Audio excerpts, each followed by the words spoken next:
Alright guys, what's up? Today is Thursday, June 30th. I go by Jimmy Flips.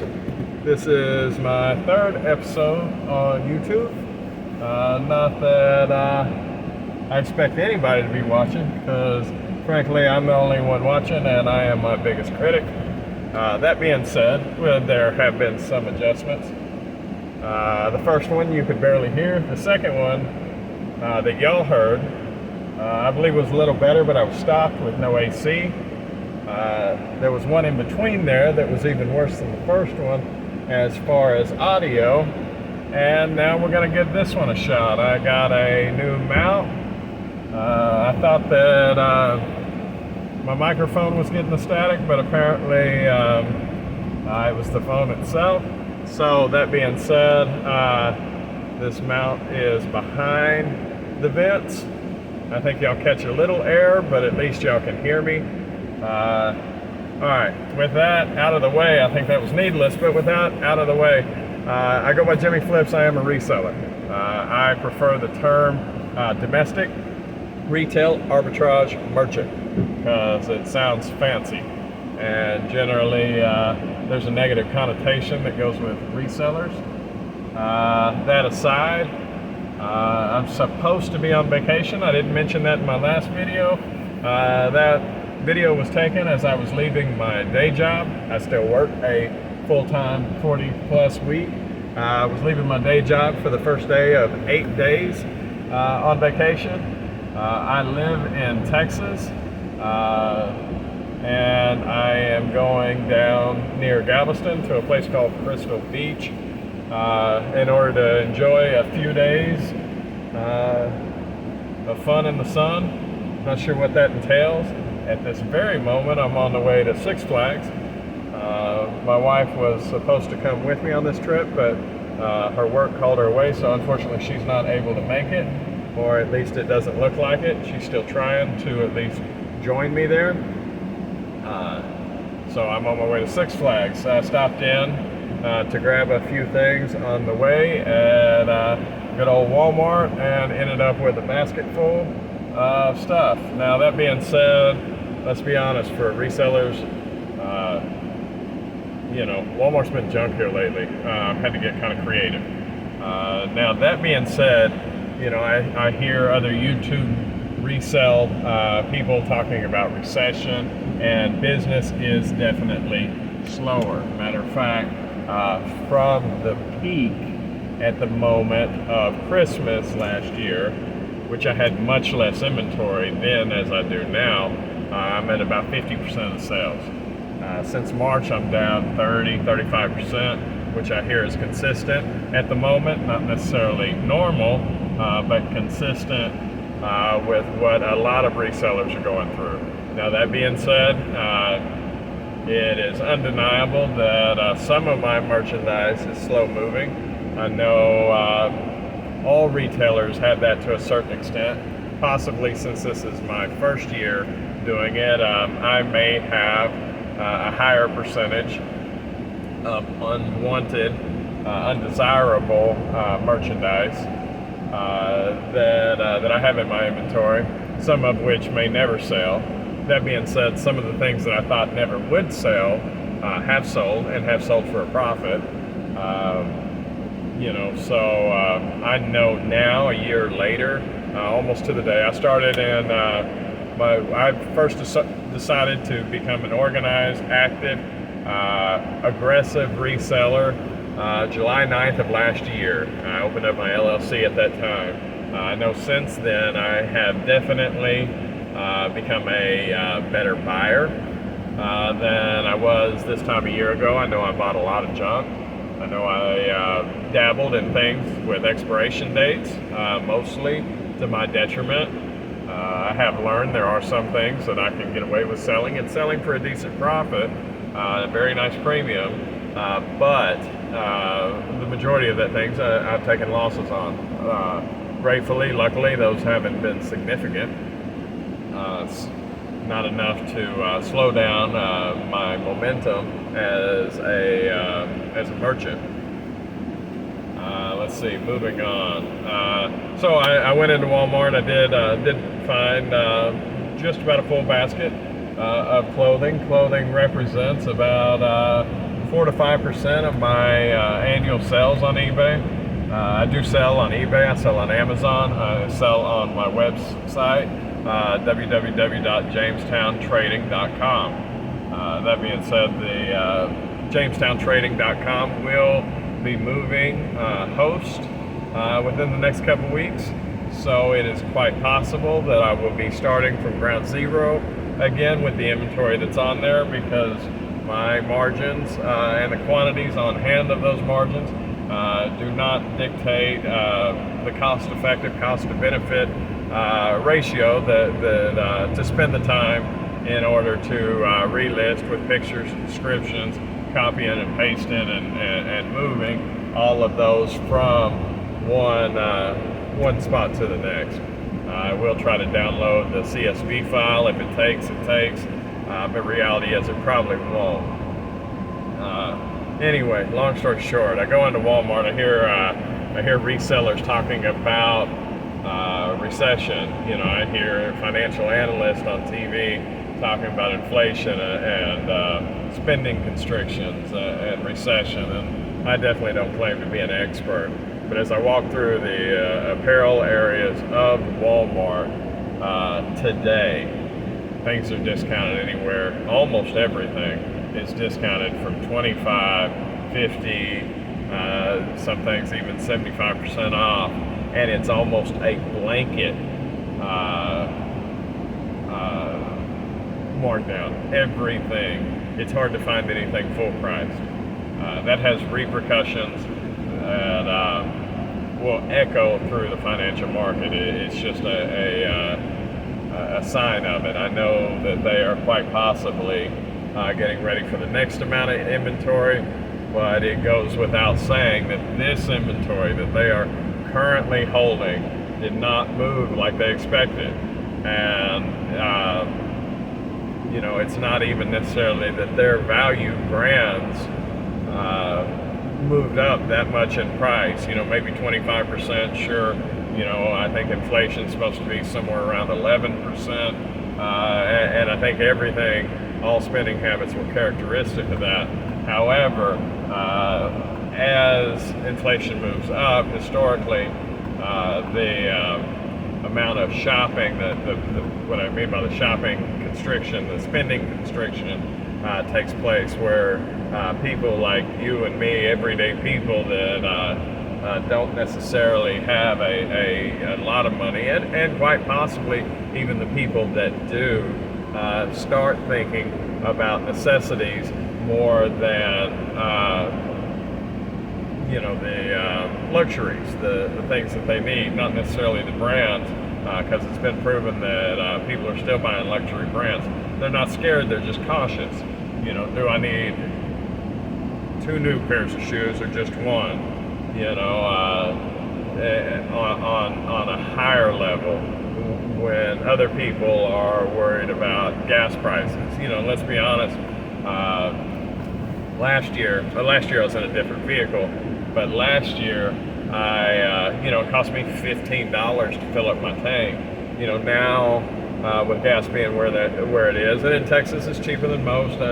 I don't know where it's at, somewhere around $4 a gallon, maybe higher, maybe lower, I'm not sure, I don't really pay attention. But point blank, you know, last time I filled up my tank, I noticed that gas was, it cost me like $125 to fill up my tank. You know, and going from 15 to 125 on a, you know, sometimes bi-weekly basis definitely can affect a good percentage of America, and their shopping experience shows that. You know, I heard a lady the other day, and my heart went out to her, but she said that it was on Friday, it was on payday, and I heard her, she said, I just got paid and I have $88 to last me till next week. Or not next week, till next pay period, which is 2 weeks away. So she had $88 to last her 2 weeks. I can't even imagine. I know I felt that way before in my life, but I can't imagine being at that point again, and I hope I never am. That's rough. So that means every decision that she makes for the next 2 weeks is dictated around those $88. That's evident in Walmart that a lot of people are in that situation. And how as resellers do we handle that with business down 35%, 35% from March till now? I got to be honest with you guys. If I didn't have a regular job, it would be difficult. But quite honestly, I'm approaching this, and I think seasoned people are approaching it the same way as I do the stock market. As long as I don't pull my money out or go crazy selling at crazy prices, although I'm not making any money necessarily right now, I'm not losing it either. Most crashes, given enough time, all crashes, stock market crashes, given enough time, go back up to where they were. And higher. I mean, in real estate, everything, although it has momentary ebbs and flows to it, they go up historically. That being said, I see price wars, going on eBay and Amazon, and some of it's healthy competition, and I welcome it. It's what makes us thrive. It's what separates the merchants from the amateurs. I'm all well to do about that until it drops to a certain level. And at that point, you have to make a decision to yourself what is best for you. And no judgment, but if you are on the majority of your stuff, just getting back what you had in it or selling it at a loss to pay your electric bill or your mortgage bill or your warehouse bill, and those are real things. When you get to that point, you're losing, and categorically in recessions or downturns or corrections or however you want to categorize this time frame that we are in, however you want to put that, what separates the big companies from the little companies and the ones that make it to the ones that don't is how we're able to handle those instabilities. I remember at one point Ford stock dropped to somewhere around $7 a share, and I really thought they were going to go bankrupt. And I am a shareholder, but I really thought they were going to go bankrupt. Currently, I think they're sitting, well, with all the downturn, I'm not sure where, but I think it's at least over 50. But they were down at 7, and then they cashed out like $300 million to a retirement plan. Just a normal thing. And their shareholders were in an uproar thinking that maybe they should have adjusted that to some extent. And, they basically told the shareholders, we don't care about the stock price. Something to the effect, and I may be wrong here with the numbers, but something to the effect of, we got $600 billion in the bank. We don't care what the stock price is. And it occurred to me, that is the way that you're able to move through financial instability, is to have enough cash flow or enough alternate revenue streams in order to allow ones that you currently work on to become somewhat unprofitable at the moment. I could become emotional with my pricing, or and I'm not saying that everybody's emotional. What I guess a better word is, I could, if my situation were different, could become desperate with my pricing. So whether it's emotional or desperate, or however you want to phrase it, I think both of those apply to people in the same way, different people in the same way. Anyway, if I become emotional and say, well, I'm not selling, I've got to drop below so-and-so, that way at least I can move on to a faster moving product, which to a small percentage is business, to a greater percentage is devastating, detrimental to business. If I were to do that right now, my profits would lower, my viability, long-term viability would change, and I could put myself in a spot that would be less than beneficial long-term for my business due to these, call them temporary circumstances. And by temporary, in all honesty, I mean the next 5 years, the next 3 years, the next 5 years, ultimately forever. What I'm saying is prices historically go up. So given enough time, they will go up.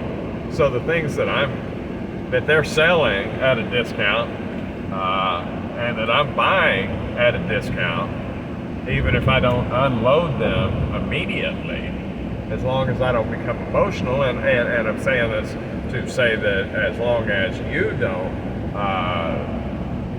unload them emotionally, it's a very, very opportunistic time. There's so much opportunity. It's people are getting in a frenzy. It's a fire sale, and everybody's heading for the exits. I love it when the stocks do that. Year before last, my gains were up 50%. Right now they're down 15%, but so what? So what? It happens. And meanwhile, I hadn't sold anything in 2 years, a year and a half anyways. But every day I buy, because it will go up. And even if it tanks another 30, 40, 50% on the stock market, I'm steadily buying, and it will go back up. And that's what I'm saying about reselling. So for those that are worried and getting, or in the foreseeable future can see that they are at a point of becoming desperate, it may very well be, and for me always will be, a time to look for opportunities to have additional revenue streams.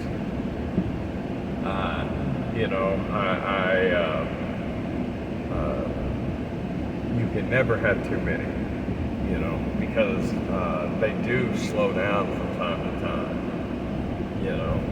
And there's nothing wrong with supplementing your dream to support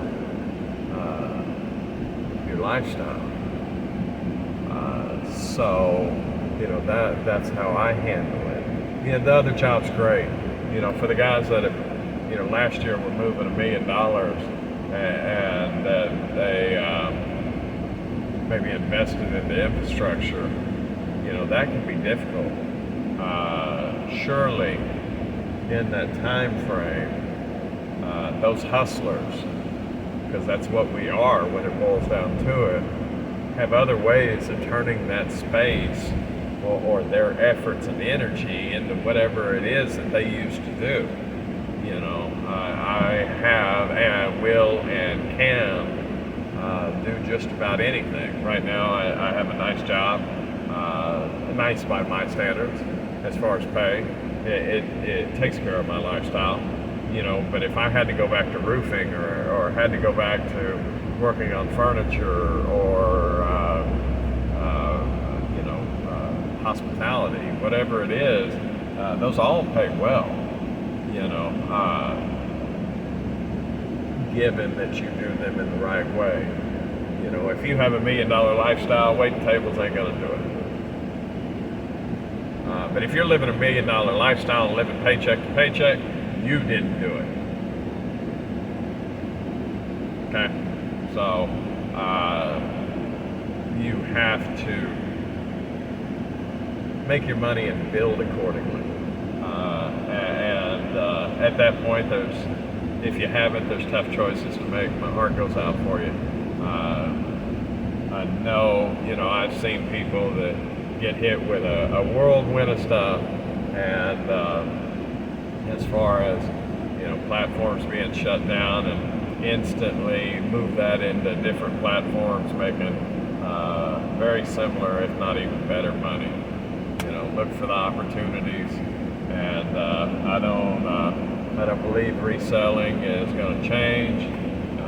One of the oldest professions is buying something for $1 and selling it for as many as you can get. Whether that be 2 or 3 or 5 or 10. Unlocking something's potential value has been around since the beginning of time.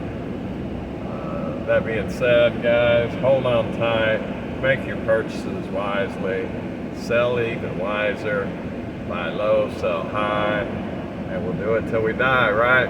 That's it, guys. Have a good one. I'm going to Six Flags.